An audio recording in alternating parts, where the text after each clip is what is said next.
Chapter 1 की भी summary हो गई है, चैप्टर 2 की भी समरी डन है। चैप्टर 3 तो छोटा सा है, ये इसकी समरी तो एग्जाम डे की मॉर्निंग में ही हो जाएगा। ठीक है, तो इस हिसाब से सारे चैप्टर्स की समरी प्रिपेयर्ड है और बहुत आराम से अब 75 और 80 तो मेरे बन ही जाएंगे, मुझे कोई टेंशन नहीं है।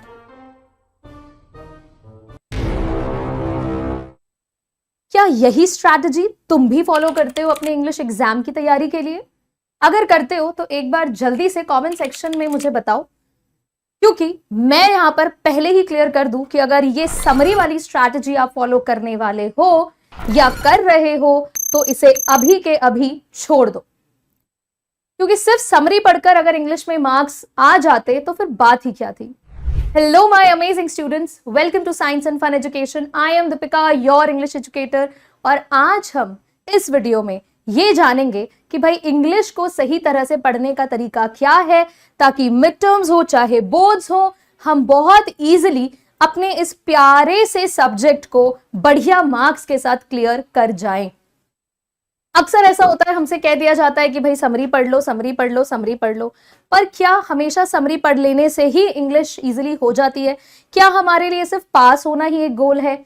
बिल्कुल नहीं। अगर हमें अच्छे मार्क्स लाने हैं तो उसके लिए कुछ स्ट्रैटेजीज फॉलो करनी होंगी, कुछ मिस्टेक्स को अवॉइड करना होगा, कुछ चीजें लर्न करनी होंगी और कुछ चीजें अनलर्न करनी होंगी। तो आज की वीडियो में मैं इसी सब पर बात करूंगी और आपको ये वीडियो पूरा देखना है। कोई भी मिस्टेक अगर आप करते हो तो प्लीज मैं आपसे रिक्वेस्ट करूंगी कि आप उस मिस्टेक को अभी के अभी करना छोड़ दो, और कुछ ऐसे एडिशनल, कुछ इंटरेस्टिंग आपके भी अगर पॉइंट्स है कि मैम मैं ये एक अलग तरीका अपनाती हूं या अपनाता हूं टू प्रिपेयर माय इंग्लिश, तो आप वो भी कमेंट्स में बता सकते हो। तो सबसे पहले मैं आपके लिए ना एक मिथ बर्स्ट करना चाहूंगी, और वो मिथ क्या है? वही जिस पर मैं शुरू से अभी तक बात कर रही हूं कि सिर्फ समरी पढ़ लो, एग्जाम तो आराम से हो जाएगा। अगर सिर्फ समरी पढ़कर जाओगे और मान के क्या चलो, आप सभी को पता है कि चाहे क्लास 9th में बच्चा हो, चाहे 10th में बच्चा हो, चाहे 11th में हो, चाहे 12th में हो, आपको मिलते हैं एक्सट्रैक्ट बेस्ड क्वेश्चंस और अच्छा खासा वेटेज ये आपके लिटरेचर के पोर्शन का रखते हैं। तो अगर आपने सिर्फ समरी पढ़ लिया और आप एग्जाम डे की मॉर्निंग के भरोसे यहां पर बैठे हो तो ये कैसे होगा? वहां पर तो फिर इंग्लिश भी कोई एक एलियन लैंग्वेज लगने लगेगी जो शायद आपने कभी ना पढ़ी हो, क्योंकि एक्सट्रैक्ट बेस्ड क्वेश्चंस में आपको एग्जैक्ट इंसिडेंट पर आपके पास सामने एक पैसेज आता है, और अगर आपने लाइन बाय लाइन चैप्टर ही नहीं पढ़ा है तो फिर कैसे करने वाले हो? चीटिंग के भरोसे तो एग्जाम हॉल में नहीं ही जा सकते हो, क्योंकि इस केस में आपको पता है इंग्लिश का तो पेपर भी लेंदी आता है और टाइम का भी हमें पता नहीं चल पाता है। सो आपको समरी सिर्फ पढ़कर नहीं जानी है। इनकेस आपके पास टाइम की बहुत कमी है तो समरी के भरोसे नहीं, समरी के साथ साथ अगर कुछ चीजें और प्रिपेयर करना चाहो तो वो भी करके समहाउ आप अपने लाइन बाय लाइन वाले उस गिल्ट को कम कर सकते हो कि आपने एनसीईआरटी यानी अपनी बुक को लाइन बाय लाइन नहीं पढ़ा है। तो समरी के साथ आपको करने होंगे चैप्टर की थीम्स, और साथ ही साथ कवर करना होगा हर एक कैरेक्टर का एक स्केच, यानी कि आपको अपने उस पर्टिकुलर चैप्टर से रिलेटेड जो भी कैरेक्टर्स हैं उनके कैरेक्टर को डिफाइन करना आना चाहिए। तब जाके मैं समहाउ ये कह सकती हूं कि आपने अपने चैप्टर को 80% प्रिपेयर कर लिया है। लेकिन हाँ, ये बहुत जरूरी है कि आप लाइन बाय लाइन एक बार चैप्टर को रीड जरूर करो, अदरवाइज आपको पता ही नहीं होगा कि किस एग्जैक्ट इंसिडेंट में कौन से कैरेक्टर ने कैसे रिएक्ट किया था। अब यहां से हम चलते हैं अपने आंसर राइटिंग में सबसे बड़ी मिस्टेक जो हम करते हैं उस तरफ। मान लेते हैं कि आपको एक आंसर बहुत अच्छे से आता है, पर आपको उस अच्छे आंसर को देखकर एकदम भावुक नहीं होना है कि अरे मैम ने तो ये अच्छे से कराया था, हमें ये सब कुछ आता है तो हम नहीं, जितना आता है हम सब कुछ लिख देंगे। ऐसा नहीं होता है।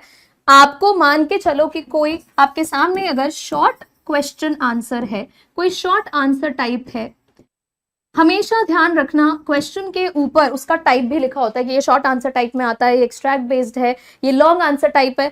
हमेशा उस पर ध्यान देना है, और वहां आपको आपकी रिक्वायर्ड वर्ड लिमिट लिखी होती है। मैं मान के चलती हूँ, हम अज्यूम करते हैं कि the word limit is 50 to 60। अब जस्ट बिकॉज आपको कोई क्वेश्चन आता है तो इसका मतलब ये नहीं है कि आपको उसमें बहुत एडिशनल लिखना है। अगर वो क्वेश्चन 3 मार्कर है तो बेटा 3 से 6 मार्क्स तो नहीं मिलेंगे, 3 ही मिलेंगे, कितना ही अच्छा लिख दोगे। अब इसका नुकसान क्या होता है, अगर आपने अपना सारा टाइम इस एक आंसर पर इन्वेस्ट कर दिया क्योंकि आपको बहुत अच्छे से आता था, तो इससे क्या होगा, आप अपने बाकी क्वेश्चंस को छोड़कर आ जाओगे, जिस पर हम ध्यान ही नहीं देते हैं। क्यों? क्योंकि हम तो समरी पढ़ने में बिजी होते हैं, हम लोगों ने कभी आंसर राइटिंग की प्रैक्टिस ही नहीं की होती है। तो ये आपको जरूर करना है, सिर्फ और सिर्फ पढ़ने से नहीं होगा, थोड़ा सा प्रैक्टिस की तरफ ध्यान दो। आप टाइमर लगाकर ये चेक करो कि मुझे कितना टाइम लग रहा है एक आंसर को लिखने में, और उस हिसाब से आपको अपने पूरे पेपर को जो है ऐसे डिस्ट्रीब्यूट करना होगा, हर एक क्वेश्चन को आपको तरीके से करना होगा। जो क्वेश्चन नहीं आता है आपको उसके लिए भी बहुत एक्स्ट्रा टाइम डिवोट नहीं करना है कि आप उसी को सोचने के चक्कर में जो क्वेश्चंस आ रहे हैं उन्हें छोड़ रहे हो, राइट। तो वर्ड लिमिट का आपको बहुत ध्यान रखना पड़ता है अपने सारे थ्योरेटिकल सब्जेक्ट्स में, स्पेसिफिकली इंग्लिश में। अच्छा, इसमें सेम चीज जो मुझे देखने मिली है वो मिली है राइटिंग सेक्शन में। आप लोग क्या करते हो अपने राइटिंग सेक्शन वाले पोर्शन में भी बिल्कुल ऐसा ही, ये तो लिटरेचर की बात हो गई, राइटिंग सेक्शन में लेट्स से आपके पास लेटर लिखने को आया है, वहां भी सेम कॉन्सेप्ट आप लगाते हो। आप इतना ज्यादा इन्वेस्टेड हो जाते हो अपने उस आते हुए क्वेश्चन में कि आपको जो क्वेश्चंस आगे करने हैं आप उनके बारे में सोचते ही नहीं हो, और इससे आपके पूरे पेपर का टाइम सारा गड़बड़ हो जाता है। और इग्नोर सिर्फ आप वर्ड लिमिट ही नहीं करते हो, आप इग्नोर करते हो अपने रीडिंग सेक्शन को। मेरा सवाल है क्यों? क्या रीडिंग सेक्शन आपको मार्क्स नहीं दे रहा है? इतनी नाइंसाफी रीडिंग सेक्शन के साथ क्यों होती है?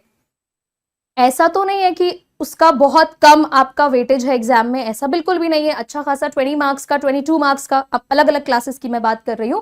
तो रीडिंग सेक्शन का अपना एक वेटेज है, हम क्यों इसे इग्नोर कर रहे हैं भाई? क्यों इसे इग्नोर कर रहे हैं? इसके साथ इतना अन्याय क्यों कर रहे हैं?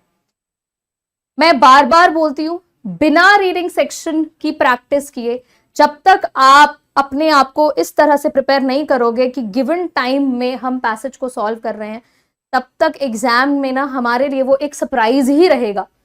वो कभी भी हमारे लिए एक यूज टू, जैसे हम लोग अपने लिटरेचर के क्वेश्चंस के साथ हो जाते हैं, उस तरह का एलिमेंट नहीं बन पाएगा। मुझे ऑब्वियसली पता है कि हमें नहीं पता होता, नहीं आइडिया होता कि किस तरह का पैसेज एग्जाम में आ जाएगा, बट खुद को हम इतना इक्विप्ड, इतना पोटेंशियल अपने अंदर डेवलप कर सकते हैं कि कोई भी एनालिटिकल क्वेश्चन या कोई भी ऐसा क्वेश्चन आ गया जिसमें हमारी एनालिसिस की जरूरत है, हमारे एक्सप्लेनेशन की जरूरत है, तो वो हम अच्छे से प्रिपेयर करें। उसके लिए आपको अभी मैं ये मान के चल रही हूँ कि लेट्स से अगले 1 हफ्ते बाद आपका एग्जाम है इंग्लिश का, या चलो 10 दिन बाद एग्जाम है इंग्लिश का। मैं आपसे ये बिल्कुल नहीं कह रही हूँ कि आप एक दिन में 5-5, 10-10 रीडिंग सेक्शन के क्वेश्चन करो। आप एक पैसेज एक दिन का कर सकते हो, या चलो ये भी बहुत लग रहा है तो आप 2 दिन में एक पैसेज तो कर सकते हो ऑल्टरनेट डेज में। अब एक पैसेज कितना टाइम लेगा? आपको कोशिश करनी है कि 20 to 25 मिनट्स में आप अपने एक पैसेज को कंप्लीट कर लो। आप टाइमर लगाकर अपने पैसेज को कंप्लीट करो, क्योंकि बिना किसी प्रैक्टिस के हम लोग जो है ना बैठ ही नहीं पाते हैं पेपर में। और अभी तो इतना इम्पेशेंट हम लोग हो चुके हैं कि हमारे लिए 3 घंटे बैठना भी बहुत डिफिकल्ट है, and that too in a theoretical subject बहुत डिफिकल्ट हो जाता है। तो प्लीज अभी भी टाइम है, अगर आपके मिड टर्म शुरू नहीं हुए हैं आप अपनी ये प्रैक्टिस शुरू कर दो। और अगर अभी से कर देते हो, लेट्स से आपके मिड टर्म इंग्लिश के हो गए हैं या कल या परसों में है, तो एक बार आप अपनी रीडिंग, कल या परसों में अगर आपका इंग्लिश का एग्जाम है तो आप एटलीस्ट एक पैसेज देखकर चलो, थोड़ा सा आपको आइडिया लगेगा कि कैसे आपको पैसेज को करना है। और वही मैं बात बताती हूँ कि हमेशा क्वेश्चंस पहले पढ़ने होते हैं, फिर आप अपने पैसेज की तरफ जाओगे, राइट। चलो, अब जैकपॉट यहां पर आंसर्स में लगता है जब आप अपने कीवर्ड्स का यूज करते हो। मान के चलते हैं कि हम क्लास 10th के लेंचो की बात कर रहे हैं, तो आपको पता है कि अगर हम उस पूरे चैप्टर का एक जिस्ट निकालें तो लेंचो को सुनते दिमाग में आता है उसका अनवेवरिंग फेथ, और यही इस चैप्टर का बहुत इंपॉर्टेंट कीवर्ड बन जाता है। अगर आप इस कीवर्ड का यूज नहीं कर रहे हो तो ये आपके लिए ही नुकसान है, क्योंकि ये कीवर्ड्स ही हैं जो आपको अच्छे मार्क्स दिलाते हैं। स्टोरी पता होती है सबको, बट ये कीवर्ड्स ही हैं जो आपके लिए एक डिफाइनिंग फैक्टर बनते हैं, आप सभी को एक एज देते हैं अपने आंसर्स में। तो जितना हो सके अपने कीवर्ड्स का यूज करो, जो चैप्टर्स में आपने नए वर्ड सीखे हैं उनका यूज करो।